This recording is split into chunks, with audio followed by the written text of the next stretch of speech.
नमस्कार दोस्तों, मैं आयुष आपका इलेक्ट्रिकल दोस्त। आज हम इलेक्ट्रिकल के एक काफी इंपॉर्टेंट सवाल के ऊपर बात करने वाले हैं कि जब भी हम स्टार डेल्टा स्टार्टर में मोटर को चलाते हैं वहां पर हम एक टाइमर का इस्तेमाल करते हैं। अब यह जो टाइमर होता है, इस टाइमर में हमें टाइम कितना सेट करना है, मतलब हमें टाइमर को 5 सेकंड पे रखना है, 10 सेकंड पे, 15 सेकंड पे, 20 सेकंड पर। इसमें से क्या सही है वही आज के इस वीडियो में हम जानने वाले हैं। तो बिना ज्यादा देरी करे वीडियो को स्टार्ट कर लेते हैं। तो दोस्तों, वीडियो को बिल्कुल भी लंबा नहीं रखेंगे, हम डायरेक्ट आंसर के ऊपर आते हैं। तो यहाँ पर आपको पता होनी चाहिए कि दो तरीके होते हैं जिसकी मदद से आप टाइमर को किस टाइम पर सेट करना सही है वो आप निकाल सकते हैं। पहला मेथड होता है कि आप एक टेकोमीटर लेके आ जाए। टेकोमीटर क्या होता है? तो इसे बोलते हैं हम आरपीएम मीटर। हमारी जो मोटर होती है वो मोटर कितनी स्पीड पर चल रही है, उसके आरपीएम क्या है मोटर के, रोटर के, वो हम डिटेक्ट कर सकते हैं इस टेकोमीटर से। सबसे पहले हम इस टेकोमीटर का ही मेथड जान लेते हैं, फिर हम सेकंड मेथड के ऊपर बात करेंगे जिसके अंदर आपको चाहिए क्लैम्प मीटर की आवश्यकता होगी। मतलब हमें हमारी मोटर का करंट मेजर करना होगा, उसकी मदद से भी आप टाइमर में कितना टाइम सेट करना है वो पता कर सकते हैं। तो पहला मेथड क्या है? टेकोमीटर का। तो टेकोमीटर में क्या होता है दोस्तों? टेकोमीटर आप सभी ने देखा होगा, मैं आपके पास में स्क्रीन पे भी दिखा रहा हूं।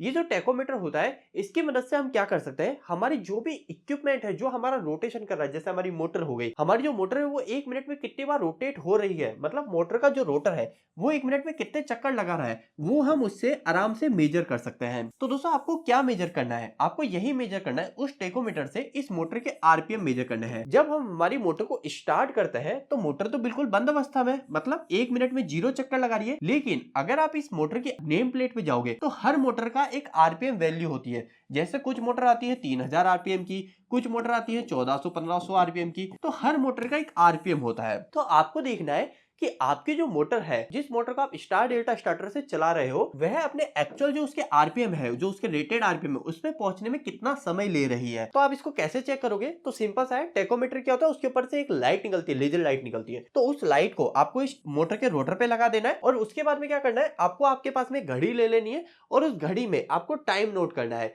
कब से नोट करना स्टार्ट करें? जैसे ही आप मोटर का ऑन का बटन दबाएंगे, तो आपने मोटर का ऑन का बटन दबाया, आपको क्या करना है, आपकी स्टॉप वॉच को ऑन कर देना है और टेकोमीटर को मोटर के रोटर पे लगा देना है। अब आप क्या देख रहे होंगे? आप देखेंगे जो टेकोमीटर है वो टेकोमीटर में धीरे धीरे रीडिंग बढ़ रही है। पहले 0 आरपीएम थे जब मोटर बंद थी, लेकिन जैसे ही बटन दबाया, बटन दबाने के बाद में 100 आरपीएम हो गए, फिर 150, 200, 500, 600, 700, 800, ऐसे धीरे धीरे करके आरपीएम बढ़े जा रहे हैं।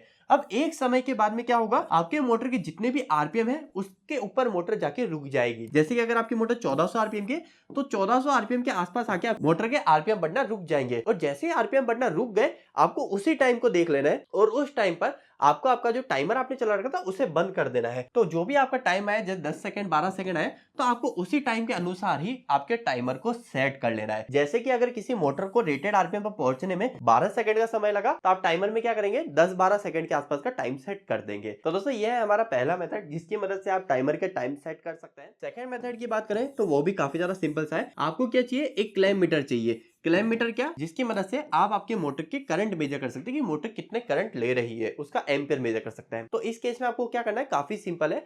आपको सबसे पहले तो टाइमर को थोड़ा ज्यादा पे ही सेट कर लेना है। जैसे अगर पहले से ही टाइमर लगा हुआ है किसी स्टार डेल्टा में, लेकिन आप कंफ्यूज है कि इसका टाइम हमने वैल्यू सही रख रखी या नहीं रख रखी, तो आप क्या कीजिए, पहले अगर 10 सेकंड पर सेट है ना, तो आप क्या कीजिए, थोड़ा सा बढ़ा दीजिए, उसको 25-30 सेकंड कर दीजिए एक बार के लिए ना। 25-30 सेकंड आपने कर दिया। अब उसके बाद में क्या कीजिए, आप ऑन का बटन दबाइए। अब इस 25-30 सेकंड करने से हुआ क्या, तो ये होगा कि आपकी मोटर 25-30 सेकंड तक डेल्टा में कन्वर्ट नहीं होगी। तो आपको डेल्टा में कन्वर्ट नहीं करना, एक बार के लिए आप 25-30 सेकंड का टाइम सेट कर लीजिए।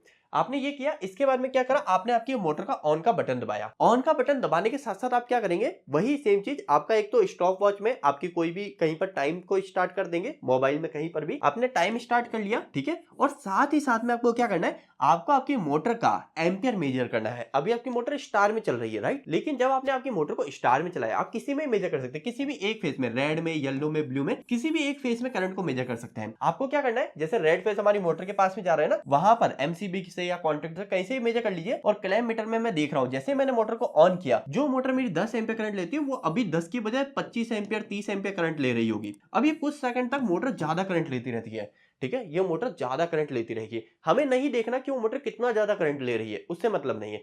हमें क्या देखना है, हमें देखना है कि मोटर का करंट स्थिर कब हो गया। जैसे स्टार्टिंग में मोटर 25 करंट ले रही थी, 30 एम्पियर करंट ले रही थी, लेकिन हमें ये सब नहीं देखना। अभी मोटर का करंट बार बार बदल रहा है, हर मिली सेकंड हर सेकंड में मोटर का करंट बदल रहा है। जैसे 15 एम्पियर हो गया, फिर फटाफट से 20 एम्पियर हो गया, 30 एम्पियर हो गया, फिर वापस से 25 एम्पियर हो गया, 20 एम्पियर हो गया, 15 एम्पियर हो गया। तो हमें ये सब नहीं देखना, हमें देखना है कि मोटर बिल्कुल स्थिर करंट कितनी देर में देने लग गई। जैसे कि मान लीजिए कि मैंने मोटर का बटन दबाया था ऑन का, मोटर गई 10 ampere, 15 ampere, 20 ampere, 30 ampere, 35 ampere, फिर वापस से क्या हुआ 5 सेकंड के बाद में मोटर वापस से 35 से 30, 25, 20 ऐसे 15 और 10 पे आके फिर स्थिर हो गई। फिर 10 एम्पियर में ना करंट ज्यादा बढ़ रहा है ना कम हो रहा है, बढ़ कम ज्यादा होता है बट वो ज्यादा नहीं होगा। जैसे ऐसे कुछ मिली एम्पियर में बदल रहा होगा। जैसे कि उदाहरण के तौर पे 10 एम्पियर की बजाय हो जाएगा 9.60 एम्पियर, फिर मोटर 9.70 एम्पियर, फिर वापस से 9.50 एम्पियर। तो मतलब अब यहाँ पर पॉइंटों में एम्पियर कम ज्यादा हो रहा है, तो उससे मतलब नहीं। हमें बस ये देखना कि इस तरीके का एम्पियर मोटर कब लेने लग गई। हमें वो नहीं देखना कि 10 एम्पियर से 15 एम्पियर हो गया, 15 एम्पियर से 10 एम्पियर हो गया।